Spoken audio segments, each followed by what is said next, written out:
বন্ধুরা, আমি এখন আছি বাংলাদেশের প্রথম রেল লাইনে। এই রেল লাইনটাই প্রথম ভারত থেকে বাংলাদেশে প্রবেশ করে। তো যে স্থান দিয়ে বাংলাদেশে প্রবেশ করছে, আমি এখন আছি সেই স্থানে। স্ক্রিনে যে মানুষগুলোকে দেখছেন, এরা মাত্রই ভারত থেকে বাংলাদেশে আসলো, আর এই ভ্যানগুলো নিয়মিতই ভারত থেকে যাত্রী নিয়ে আসা করে বাংলাদেশ। বন্ধুরা, এটা হলো বাংলাদেশ ভারতের সীমান্ত পিলার, যার এক পাশে বাংলাদেশ, অপর পাশে ভারত। আমি এখন বাংলাদেশ থেকে এই সীমানা পিলার পেরিয়ে ভারতের ভূমিতে চলে এসেছি।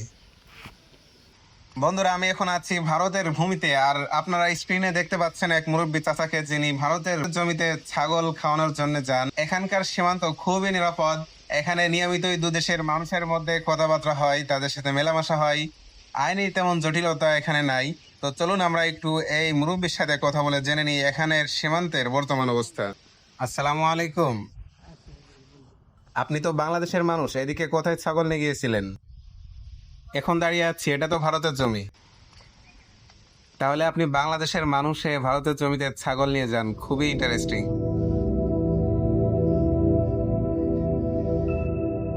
আমাদের জন্মভূমি বাংলাদেশ, যার এক প্রান্তে রয়েছে পাহাড়ি সৌন্দর্য, আবার অপর প্রান্তে রয়েছে বিশাল সমুদ্র ও বনাঞ্চল। আর এই বাংলাদেশকে তিন দিক থেকে ঘিরে রেখেছে ভারতীয় সীমান্ত রেখা।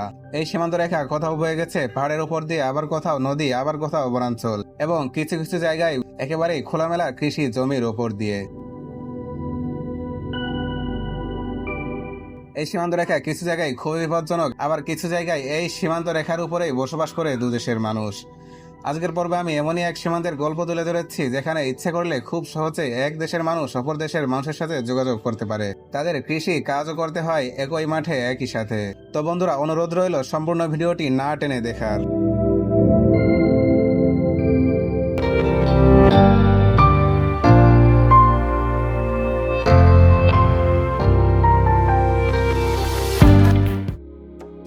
বাংলাদেশ ভারতের সীমান্তবর্তী মানুষের জীবনযাপন দেখার আগ্রহ নিয়ে আমার এবারের গন্তব্য ছিল চুয়াডাঙ্গা জেলার দর্শনায়। আধুনিক যুগের এই দর্শনা বহুকাল আগে থেকেই তার ঐতিহ্য ও শিল্পের কারণে বিশ্বজুড়ে বেশ পরিচিত। এই দর্শনাতে রয়েছে বাংলাদেশের সর্বপ্রথম আন্তর্জাতিক রেলওয়ে স্টেশন, স্থলবন্দর ও গেদে চেকপোস্ট বর্ডার, যা দিয়ে আপনি ভারতে প্রবেশ করতে পারবেন।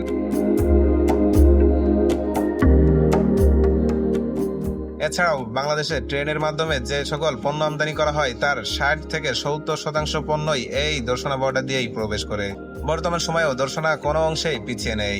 এই দর্শনাতে রয়েছে বিভিন্ন মিল, কলকারখানা, ফ্যাক্টরি ও বাংলাদেশের একমাত্র ডিস্টিলারি কারখানা কেরওয়ান কোম্পানিও এই দর্শনাতেই অবস্থিত।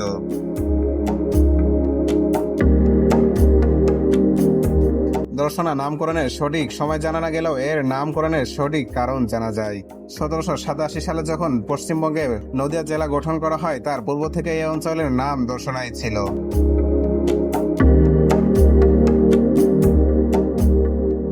এই অঞ্চল মূলত আখ চাষের জন্য উর্বর ভূমি ছিল, যে কারণে এই অঞ্চলে প্রচুর আখ চাষ করা হতো।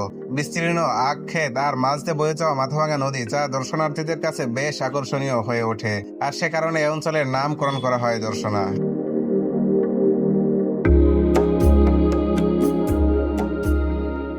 এই দর্শনার স্থলবন্দরকে আরো উন্নত করার লক্ষ্যে এখানে স্থাপন করা হয়েছে আধুনিক গুদামঘর ও ট্রাক টার্মিনাল, যেখানে ভারত থেকে আসা ট্রাকগুলো সরাসরি এখানে এসে পণ্য লোড আনলোড করতে পারবে এবং পণ্যগুলোকে এখানে গুদামজাত করে রাখা হবে।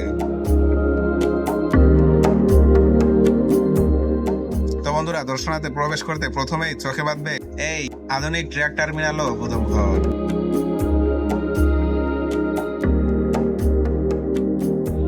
বন্ধুরা, আমি এখন আছি দর্শনা সেই আধুনিক স্থলবন্দরে, যেটা নতুন করে এখন তৈরি করা হচ্ছে। এটার কাজ 80% প্রায় শেষই হয়ে গেছে, আর কিছুদিন পর থেকে এটা চালু হবে। তখন এখানে সবসময় শত শত ইন্ডিয়ান ট্রাক, তারপর ভারতের মানুষদের দেখা যাবে। আর এই ফাঁকা রোডটা দেখতে পাচ্ছেন, এটাও খুবই ব্যস্ত হয়ে যাবে কিছুদিন পর থেকে। আর যেই ভবনগুলো দেখতে পাচ্ছেন, এগুলাই কাস্টমস অফিস, আর এখানে পণ্য গুদামজাত করে রাখা হবে।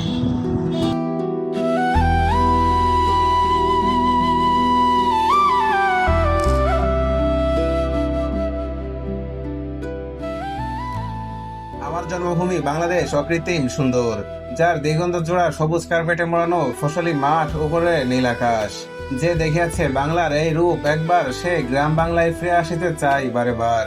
হয়তো গ্রাম বাংলার এই সুন্দর রূপের প্রেমে পড়েছিলেন কবি জীবনানন্দ দাশ।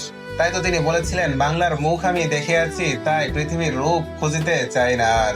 গ্রাম বাংলায় ফিরে আসলেই কবি জীবনানন্দ দাশের সেই রূপের ঝলক স্বচক্ষে দেখা যায় এবং অন্তর দিয়ে উপলব্ধি করা যায়।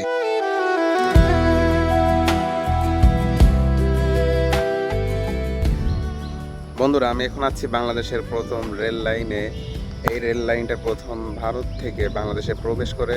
তো যে স্থান দিয়ে বাংলাদেশে প্রবেশ করছে, আমি এখন আছি সেই স্থানে। আপনাদেরকে দেখাই, এখান থেকে বাংলাদেশ এবং ভারতের লাইন আলাদা হয়ে গেছে।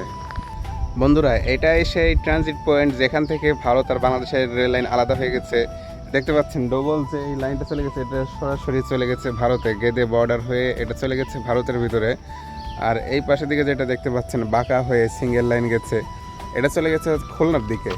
আর খুলনা থেকে ট্রেন ঢাকা এবং উত্তরবঙ্গের সাথে এ রোড হয়েই যোগাযোগ করা হয়। একটা সময় ঢাকার সাথে খুলনার যোগাযোগের একমাত্র লাইন এটা ছিল। বর্তমানে পদ্মা সেতু হওয়াতে আরও কয়েকটা লাইন হয়েছে। তো এখনও পর্যন্ত খুলনার সাথে উত্তরবঙ্গের চলাচলের একমাত্র রেল লাইন এটাই। আর এটা চলে গেছে ভারতে।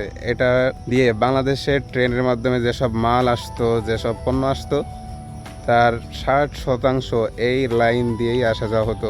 আর বাংলাদেশের মৈত্রী এক্সপ্রেস ট্রেন, সেটাও আসতো এই লাইন হয়েই। এখন বাংলাদেশ ভারতের সম্পর্কে টানাপোড়েনের মধ্যে এই ট্রেনগুলো বন্ধ আছে, ব্যবসা অনেকটা কমে গেছে। তো আমরা আশাবাদী খুব শীঘ্রই এই ট্রেনগুলো চালু হবে। আর এটাই কিন্তু বাংলাদেশের প্রথম রেল লাইন। যখন বাংলাদেশের প্রথম ট্রেন আসে, এই লাইন ধরেই ট্রেন যায় জগতী পর্যন্ত। নিজের কাছেও খুবই ভালো লাগছে এই প্রথম রেল লাইনে আসতে পেরে। আজ থেকে সেই 150 বছর আগে যখন রেল লাইন হয়েছিল, তখনকার রেল লাইন এগুলা।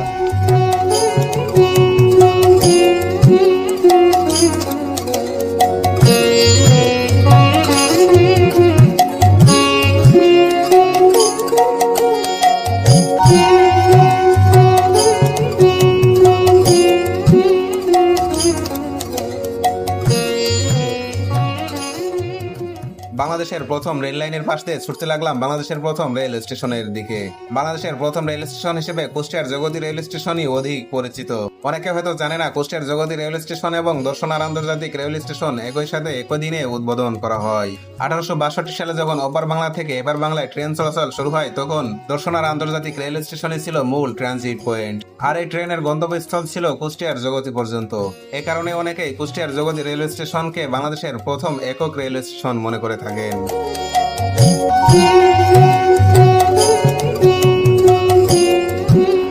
এই স্টেশনে কোনো ট্রেন দাঁড়ায় এখন?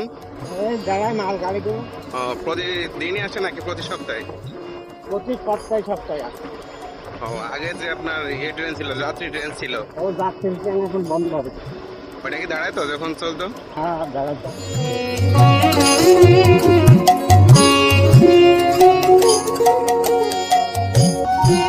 বন্ধুরা, আমি এখন আছি দর্শনা আন্তর্জাতিক রেল স্টেশনের সামনে।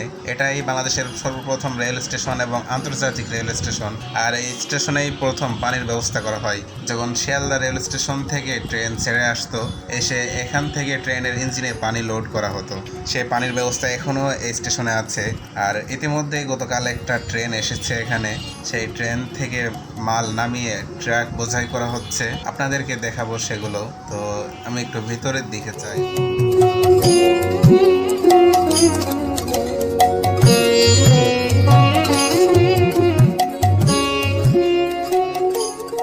বন্ধুরা, এই যে স্টেশনে সেই পানির লাইনগুলো দেখতে পাচ্ছেন, এই পানির লাইনগুলো পরবর্তীতে আপডেট করা হয়েছে, কিন্তু এই স্টেশনে এই পানির লাইন করা হয়েছে অনেক বছর আগে। ট্রেন শুরুর সূচনা লগ্ন থেকেই এই স্টেশনে পানির ব্যবস্থা করে রাখা। আর আমার সামনে যে ট্রেনগুলো দেখতে পাচ্ছেন, এটা হচ্ছে মালবাহী ট্রেন, যা গতকালই এখানে এসেছে। ওটা থেকে পণ্য খালাস করা হচ্ছে, এরপর আবার এটা ভারতে ফিরে যাবে।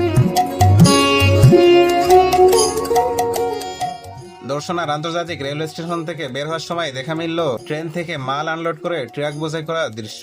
একটা সময় এখানে প্রতিদিনের জমতো ভারতীয়দের আনাগোনায়। এখন জায়গাটাই শুধুই বিরাজ করছে নীরবতা। মাঝে মধ্যে দু একটা মালবাহী ট্রেন এখানে আসলেও যাত্রীবাহী ট্রেন একেবারেই বন্ধ।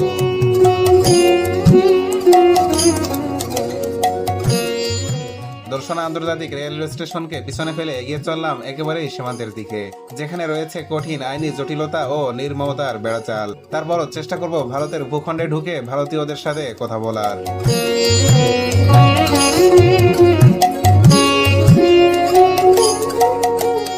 বন্ধুরা, আমি একেবারে সীমান্ত ঘেঁষা রোড দিয়ে বর্ডারের দিকে এগিয়ে চলেছি। আমার এই পাশে যে বাঁশবাগান দেখতে পাচ্ছেন, এর আড়ালে আছে মাথাভাঙা নদী। এই নদীটাই আসলে দুই দেশকে বিভক্ত করে দিয়েছে। নদীর এ পাশে রয়েছে বাংলাদেশের চুয়াডাঙ্গা জেলা, আর ওপারে রয়েছে ভারতের পশ্চিমবঙ্গের নদিয়া জেলা। এই একটা মাত্র নদী শুধু দুই দেশকে বিভক্ত করেছে এটাই না, এখানে দুই দেশ বিভক্ত হওয়ার কারণে বিভক্ত হয়ে গেছে এখানে মানুষের কালচার, রীতিনীতি, আইন কানুন সবকিছুই হয়ে গেছে ভিন্ন।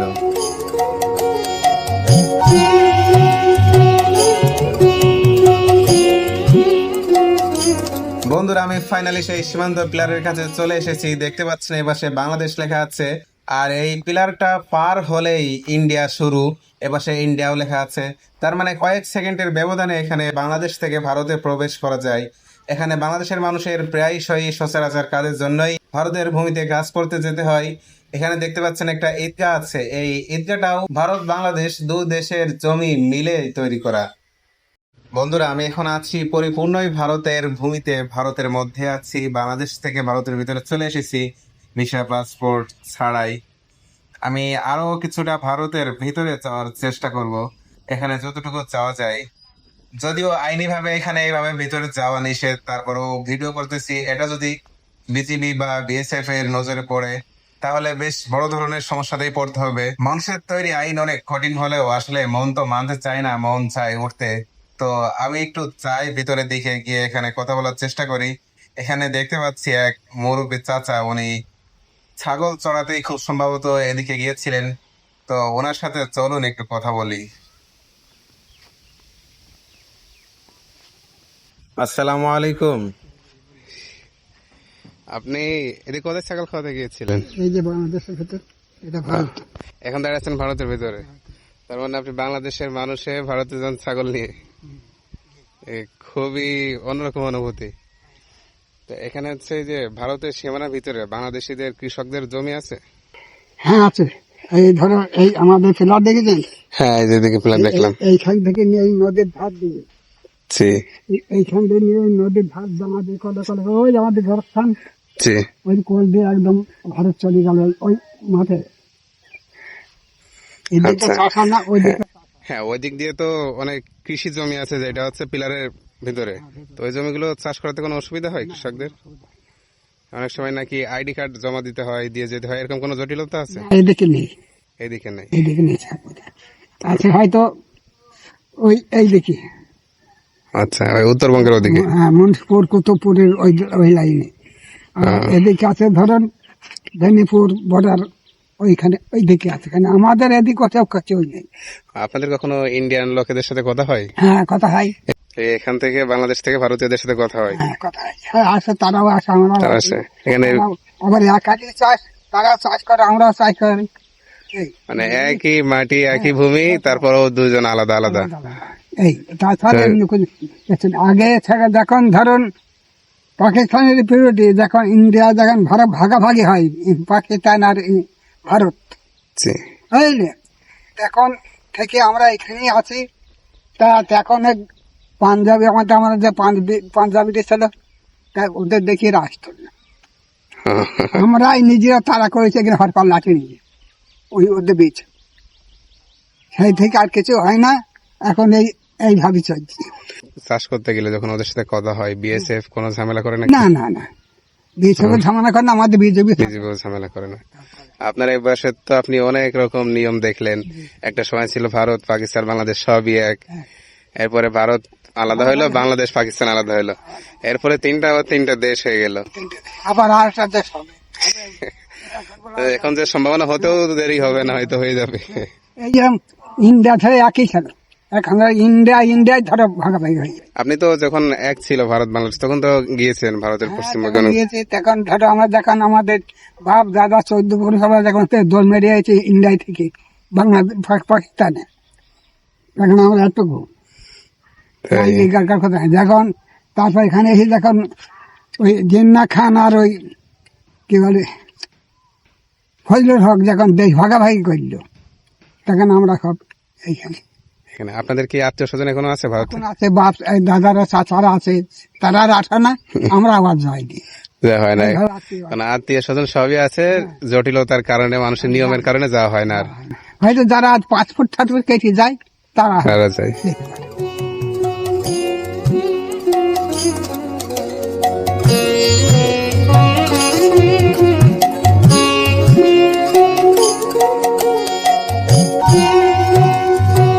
বন্ধুরা, আমরা এক মুরব্বী চাচার সাথে কথা বলছিলাম। তিনি তার অতীতের গল্পগুলো শোনাচ্ছিলেন। একটা সময় এখান দিয়ে যখন ইচ্ছা দৌড় দিয়ে যেতে পেরেছেন, আর যেতে পারেন না। অনেক আত্মীয় স্বজন, নিজের রক্তের সম্পর্কের অনেক মানুষ এখন ভারতে আছে। অনেক কাছের সম্পর্ক, শুধু মাঝখানে এক কাঁটাতারের বেড়া যা দূরত্ব বাড়িয়ে দিচ্ছে বছরের পর বছরের। তাদের সাথে যোগাযোগও হয় না এখন, এমন এক অবস্থা হয়ে গেছে। এটা আসলে খুবই কষ্টদায়ক। তো আমি এখন আছি এই যে নদীর একেবারে কিনারে। ও পাশে দেখতে পাচ্ছেন নদীর এপাশে বাংলাদেশ, ও পাশে ভারত। তো ভারতের মানুষেরা যে নদীতে মাছ ধরছে, তারা এই একই নদীতে বাংলাদেশের মানুষও মাছ ধরে, আবার ভারতের মানুষও মাছ ধরে। তো আমি এখন গেদে চেকপোস্ট বর্ডারের কাছে চলে যাব, যেখান দিয়ে বাংলাদেশ ভারতের মানুষ এক দেশ থেকে আরেক দেশে যাওয়া আসা করতে পারে, এবং সরাসরি মালবাহী ট্রেনগুলো এই গেদে বর্ডার হয়েই বাংলাদেশে প্রবেশ করে। আর গেদে বর্ডার থেকে দেখা যাবে ভারতের গেদে রেল স্টেশন।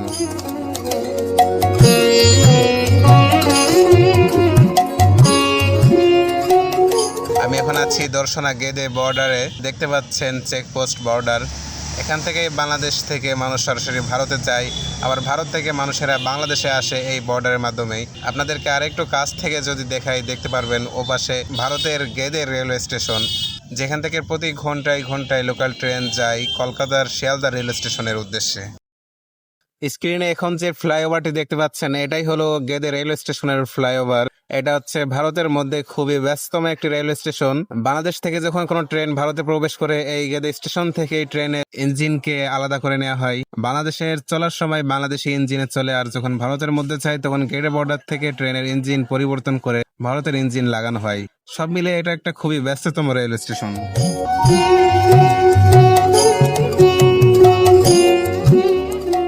একই আকাশ, একই মাটি, একই প্রকৃতি হওয়া সত্ত্বেও মানুষের নিয়মের বেড়াজালে দুটি আজ ভিন্ন দুটি দেশ। দুই দেশে রয়েছে নিজস্ব ভিন্ন ভিন্ন রীতিনীতি। ইচ্ছে করলে এক দেশ থেকে আরেক দেশে যাওয়া সম্ভব নয়, তবে নিয়ম মেনে প্রায়শই মানুষেরা এক দেশ থেকে আরেক দেশে যাওয়া আসা করে থাকে।